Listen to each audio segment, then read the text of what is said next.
सोना चिड़िया एक बहुत ही मेहनती चिड़िया थी। सोना चिड़िया ने एक अंडा दिया हुआ था जिसमें से जल्द ही बच्चा बाहर आने वाला था। सोना चिड़िया की दोस्ती एक चील के साथ थी जिसने सोना चिड़िया के घर के साथ ही अपना घोंसला बनाया हुआ था। चील ने भी एक अंडा दिया हुआ था। उन दोनों की दोस्ती बहुत ही ज्यादा गहरी थी।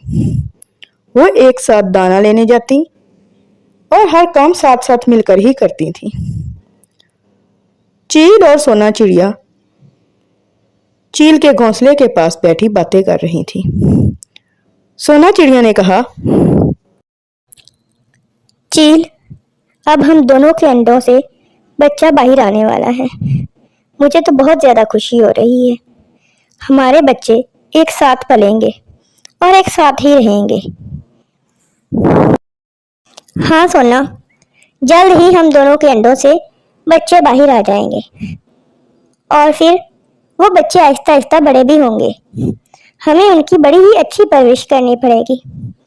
हमारे बच्चे एक साथ रहेंगे और हम अपने बच्चों को कोई भी बुरी आदत नहीं पड़ने देंगे। हाँ चील, हम अपने बच्चों को कोई भी बुरी आदत नहीं डलने देंगे। सोना, आज तक कभी चील और चिड़िया की दोस्ती नहीं हुई।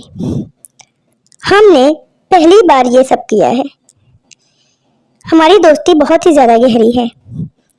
मैं अपने बच्चे को हमेशा यही सिखाऊंगी कि चिड़िया के साथ और बाकी परिंदों के साथ दोस्ती करनी चाहिए, ना कि दुश्मनी। मैं उसको अच्छी आदत डालूंगी।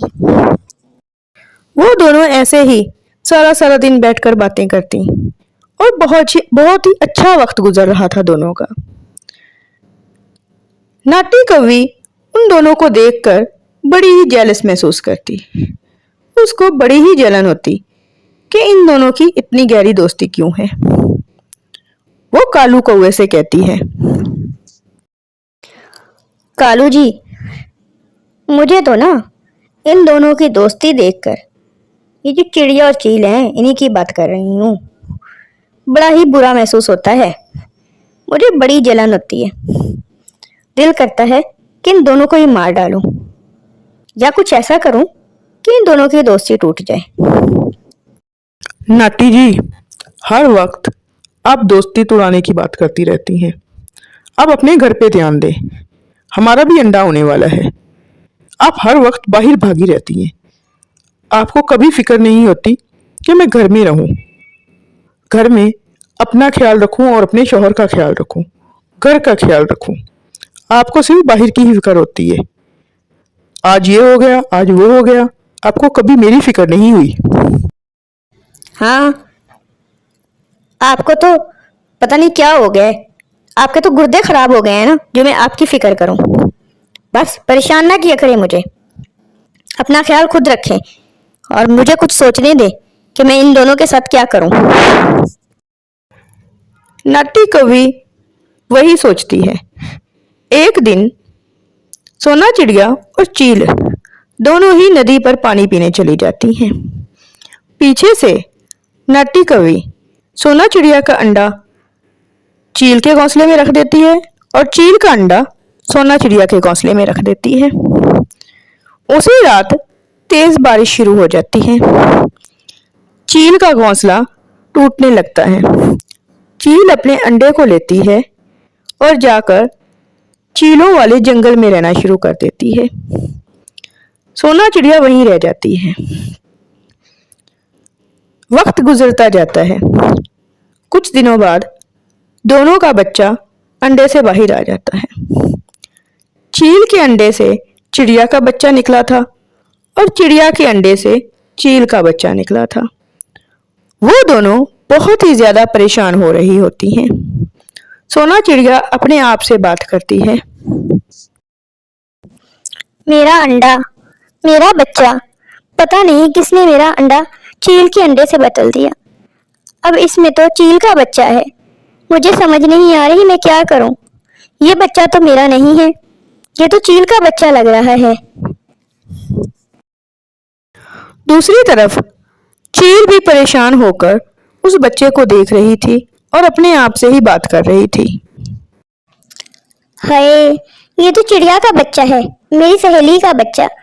लगता है किसी ने हम दोनों के अंडे बदल दिए। पता नहीं यह काम किसने किया होगा। ऐसा कौन खतरनाक इंसान हो सकता है जिसने हमारा ये अंडे बदल दिए। मैं क्या करूं? मैं अपने बच्चे को कहां से ढूंढूं? मैं चिड़िया के घर जाती हूँ और अपने बच्चे का पता करती हूँ। उधर से चिड़िया भी उस बच्चे को साथ लेकर चील को ढूंढने निकल पड़ती है और चील चिड़िया के घर जाती है, लेकिन चिड़िया अपने घर पर मौजूद नहीं होती। चील वापस आ जाती है और इंतज़ार करती है कि कभी ना कभी तो चिड़िया उसे ढूंढ ही लेगी। वक्त गुजरता जाता है। चील का प्यार चिड़िया के बच्चे के साथ पड़ जाता है और चिड़िया चील के बच्चे से बहुत ही ज़्यादा प्यार करने लगती है। ऐसे ही वो दोनों एक दूसरे को ढूंढने की कोशिश करती रहती हैं, लेकिन उन दोनों को एक दूसरे का सुराग नहीं मिलता। कुछ दिन गुजरने के बाद चील आखिरकार चिड़िया को ढूंढ लेती है। चील उससे कहती है,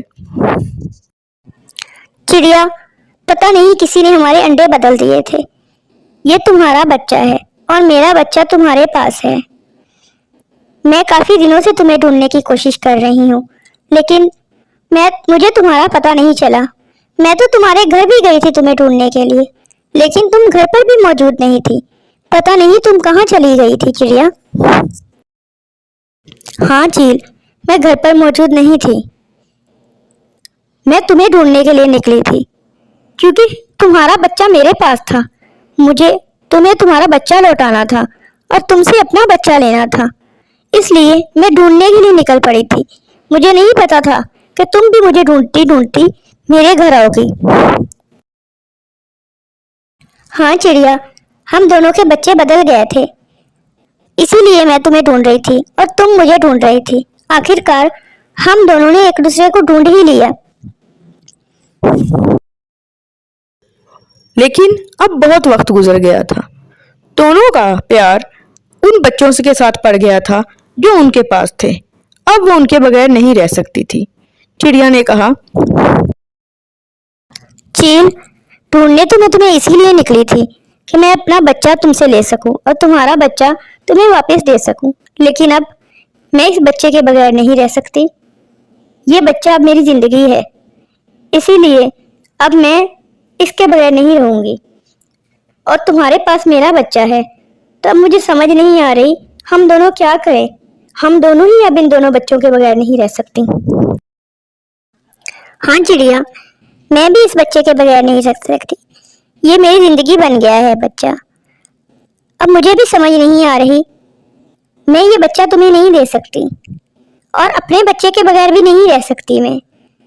अब हम क्या करें, मुझे समझ नहीं आ रही।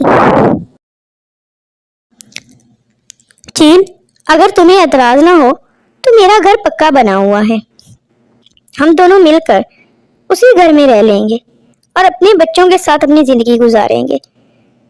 हम दोनों के पास ये दोनों बच्चे रहेंगे। इन दोनों बच्चों को दो दो माओं का प्यार मिलेगा और कितना अच्छा होगा ना। हम दोनों मिलकर इन बच्चों की परवरिश करेंगी। वो दोनों मिलकर चिड़िया के घर में खुशी खुशी रहने लगती हैं और खुशी खुशी उन बच्चों की परवरिश करना शुरू कर देती हैं।